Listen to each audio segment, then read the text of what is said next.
This is me in China in 1996 on a trip to see where my family came from. That trip was the first time that I rode in an airplane and the first time that I got stuck in an airport. We've been waiting here for 9 hours now. Air travel is one of the great privileges of living in this century, and the number of air passengers is expected to double in the next 20 years.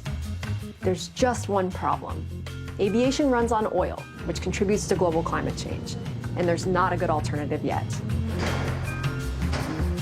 So individual consumers are left wondering about their own responsibility. These blankets represent Arctic sea ice. How many polar bears did Cleo kill? Shame arises when our values don't line up with our actions. Oh, this is so embarrassing. So knowing what we know about the climate crisis, is it wrong to fly?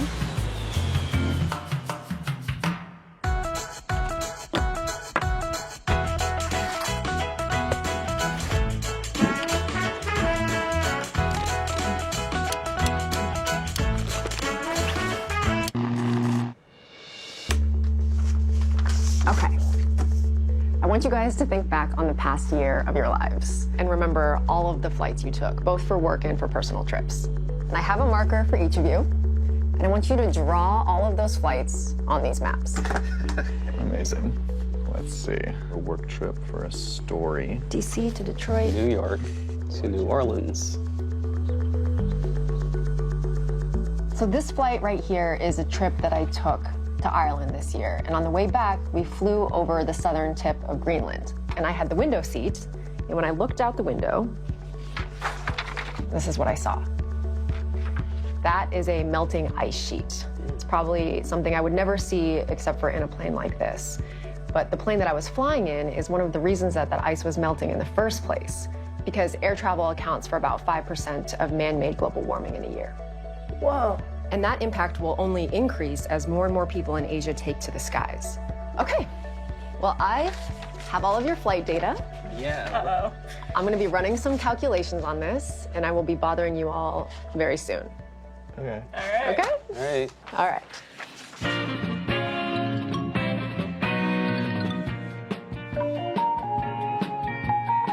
Everyone flies for different reasons. The four of us, we took 84 flights in the past year, and almost half of those were for work. The best way to find out what impact that has on the climate is to use an online calculator that measures the carbon footprint of each flight.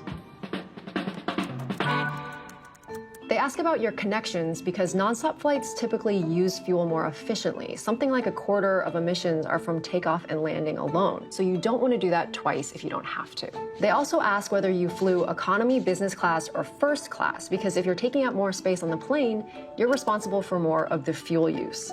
The folks in first class are causing about 5 times the emissions of the economy passengers. Tisk, tisk, tisk. So all of our flights led up to the equivalent of 36.7 metric tons of CO2. It's kind of hard to know what that means because CO2 is invisible. But there was a report published that shows us how we can translate our CO2 emissions into actual square meters of melted Arctic sea ice. What we found, that basically the observed sea ice loss is very linearly related to how much CO2 we keep adding to the atmosphere, such that for about every metric ton of CO2 we add to the atmosphere, we melt another 3 square meters of sea ice. You know, whenever I fly from London to New York City, for example, that's equivalent to about a metric ton of CO2. So then I would melt about 3 square meters every time I flew. So basically the size of a large dinner table, I guess.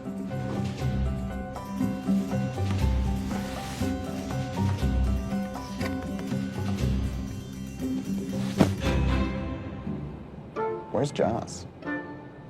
Here's Alex's. Where are we going? I have no idea. Do you guys know where we're going? I have No. a pretty good guess. I heard a lot of talk about blankets. Yeah. Like picnic blankets? Is there food there, is what I'm wondering. I don't think there's gonna be food. Yeah?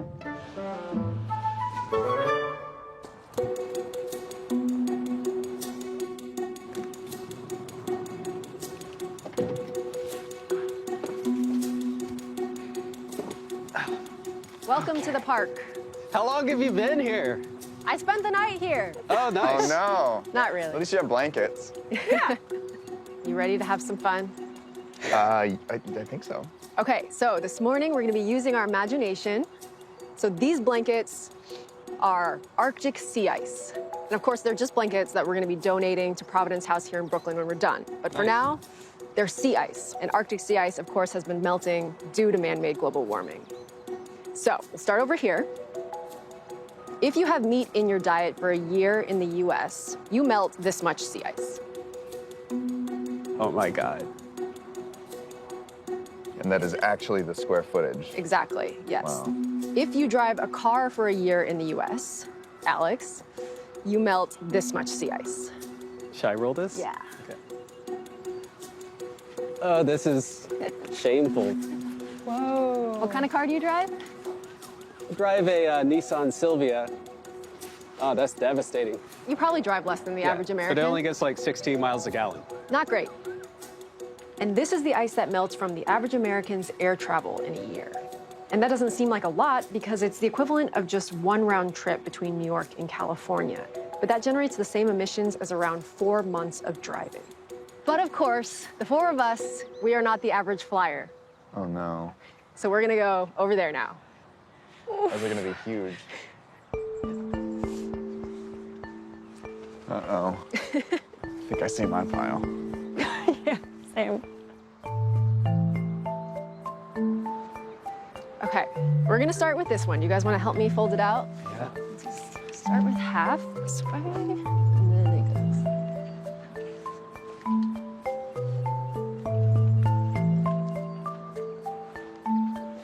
Oh my God. Oh, wow. I was going to say it's like the This car, is but this is... yours? This is mine. Whoa. Oh no. But this isn't even like, this is just you flying. This In a isn't year. even you as a individual within Right. a year. Okay, now let's go over and check this one out.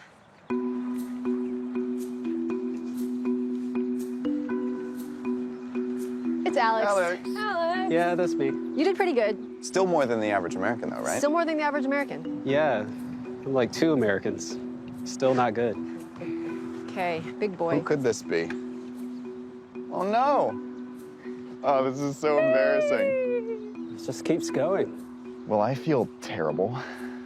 Okay, let's do the last one. I like how the number of times it has to be folded Tells kind you of a gives lot. us an idea. Right. Oh my God.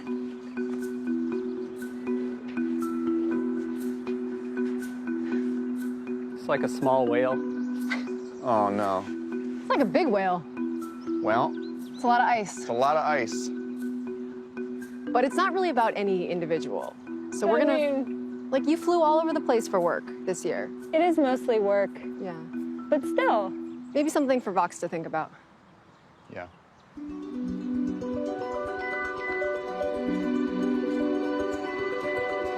Oh, it's so heavy. Oh, yeah. Oh, my bad. So altogether, we flew on 84 airplanes in the past year. 84 separate airplanes. 84 Wow. separate airplanes. Do you guys know how many flights there are in a year around the world? Oh, In a year. hundreds of thousands? There are 35 million flights around the world in a year, 35 million. which is almost 100,000 every single day. Huh. So let's go sit down over here. Yeah. And what's interesting about that is that all those flights are being taken by a minority of the world's population. So by some estimates, only 20% of humans have ever flown on an airplane. Oh. Wow. And even within the US, only about half of Americans fly in a given year. It's about 12% of adults in the US that are taking 70% of the flights, people like us. And that's where it gets into the big ethical issue with climate change, is that the people who have used the most fossil fuels generally have more resources to deal with the impacts of climate change. So we're talking about stronger storms, more floods, more droughts, deadly heat waves. It's really the world's poor who are the most vulnerable. And in most cases, we're talking about people who have never seen the inside of an airplane. And some people are taking this so seriously that they're completely changing the way they travel. Is this 16-year-old young lady now the leader of the climate change She is movement? definitely the face. And she's given a big push to the flight shaming movement. That is, you're called out, you're shamed if you fly? So Joss asked me to go see Greta Thunberg arrive in New York City. She's been sailing across the Atlantic for the last 2 weeks, I think. Her trip is a part of a larger movement called Flygskam, which is Swedish for flying shame. And honestly, it's kind of working. In Sweden and other parts of Europe, people are starting to brag on social media about traveling by train instead of by plane. And the data shows that in Swedish airports, passenger counts are down as well. I admire a lot Greta Thunberg's feat of crossing the Atlantic Ocean with a sailboat in 2 weeks. I mean, I think that's very brave of her. But I think that this is a much bigger problem than just what your personal choices are. You know, I think there's an entire system that's causing climate change and a whole bunch of other environmental destruction. So You look great. little something I threw on. That diagonal sail, that's her. And she's about to step foot on land for the first time.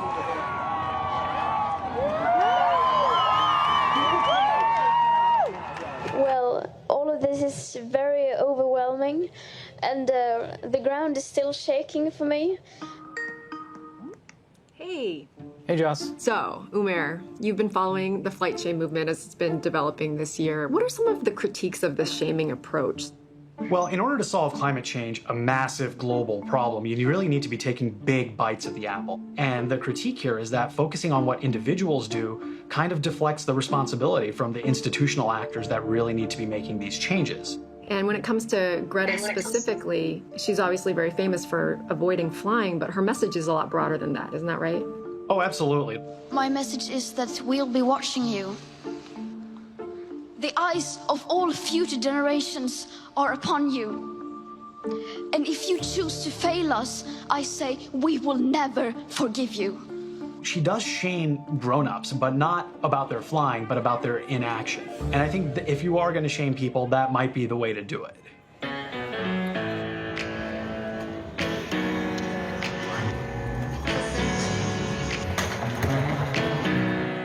So this is awkward. In order to finish the story, we are taking a plane to California, a Boeing 737, which burns through about 700 gallons of jet fuel every hour. Not great.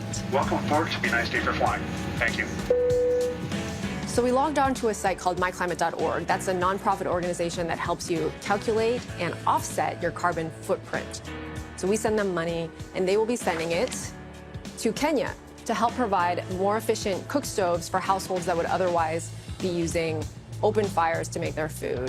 I don't think that offsets are a solution to climate change, but it's a good way of acknowledging that our consumer choices have impacts around the world, and our investments and donations can have impacts too.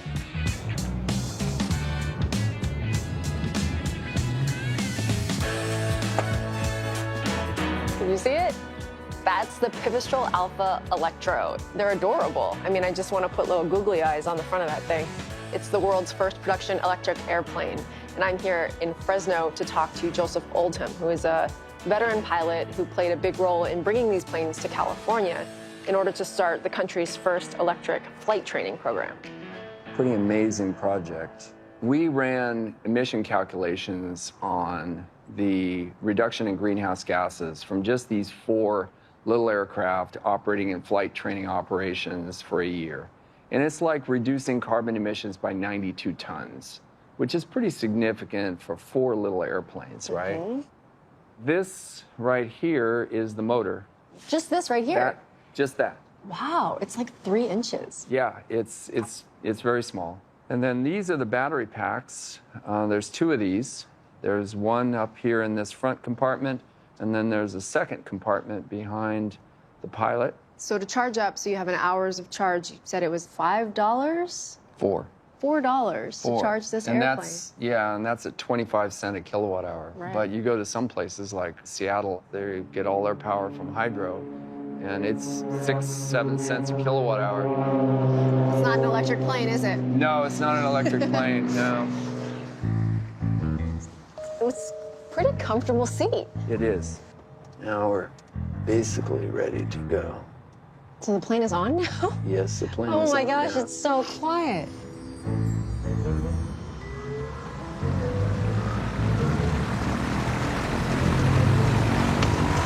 So when you're flying in this plane, does it feel like you're at the beginning of a revolution in aviation? Oh, yeah. You know, young people will go, you flew something that had gasoline in it? Really? When I was your age, we had to light fossil fuels on fire.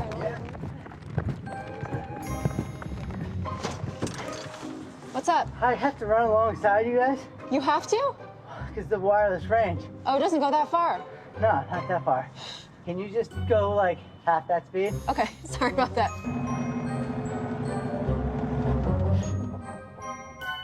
Okay. That was fun. For us, not so much for you, huh? Got some exercise? Yeah. Okay, loud and clear over here. Very good. Here he goes. Wow, that's quick. And besides the reduction in emissions, what are some other benefits of having an electric motor in an airplane? Well, just a lot more reliable. You have only one moving part, so there's less things that can go wrong. So it's substantially more efficient that way. And what do you think is the main factor holding back the improvement in the batteries so that we can get these into bigger planes? Well, it's just getting the right chemistry so that you can have higher energy density. That's really the bottom line. Oh, there he goes, right there. So cool. Nice and easy.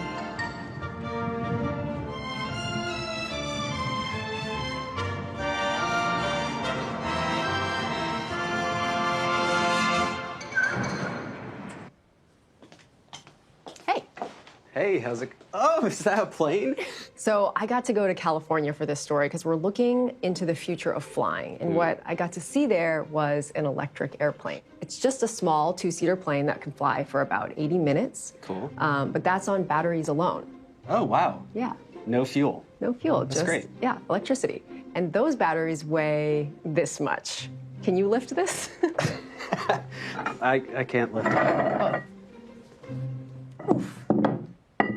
They're heavy, right? Yeah, they're 25-pound plates.